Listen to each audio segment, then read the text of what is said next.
Hello, সবাইকে সবুজের উৎসবে স্বাগত। আসসালামু আলাইকুম। আমি এখন আছি ঢাকার বঙ্গবন্ধু আন্তর্জাতিক সম্মেলন কেন্দ্রের মাঠে, যেখানে প্রতিবারের ন্যায় এবারও ২০২৬ সালের জাতীয় বৃক্ষমেলা শুরু হয়েছে। যারা প্রকৃতিপ্রেমী, বাগানপ্রেমী কিংবা নতুন গাছ লাগানোর পরিকল্পনা করছেন, যে কারণে আসুন না কেন, এই মেলায় রয়েছে সবার জন্য কিছু না কিছু। আর আমরা হঠাৎ করেই আজকে ছুটির দিনে ভাবলাম একটু ঘুরে আসি। আর এসেই মনটাই ভালো হয়ে গেল, ওয়েদারটাও ভালো, আর আশেপাশে সবকিছু সবুজ আর সবুজ, ফলে ফুলে ভরা।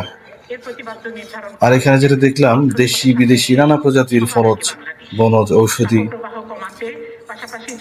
বিশাল সংগ্রহ গাছের।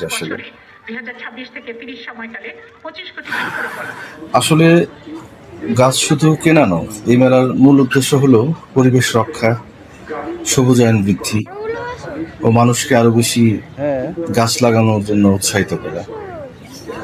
আপনি যদি আপনার বাড়ির বারান্দা, ছাদ বা ছোট বাগানে আরো সবুজ করে তুলতে চান, তাহলে এই মেলায় হতে পারে দারুণ একটা সুযোগ। আসুন আমরা ঘুরে দেখি মেলার কিছু আকর্ষণীয় স্টল, সুন্দর সুন্দর গাছ আর সবুজের উৎসবে মনোমুগ্ধকর পরিবেশ। আর হ্যাঁ, মেলা সম্পর্কিত কিছু গুরুত্বপূর্ণ তথ্য আমি ডেসক্রিপশন বক্সে দিয়ে দিচ্ছি, আপনারা কাইন্ডলি দেখে নেবেন। আপনাদের আশা করি উপকারে আসবে। Thank you.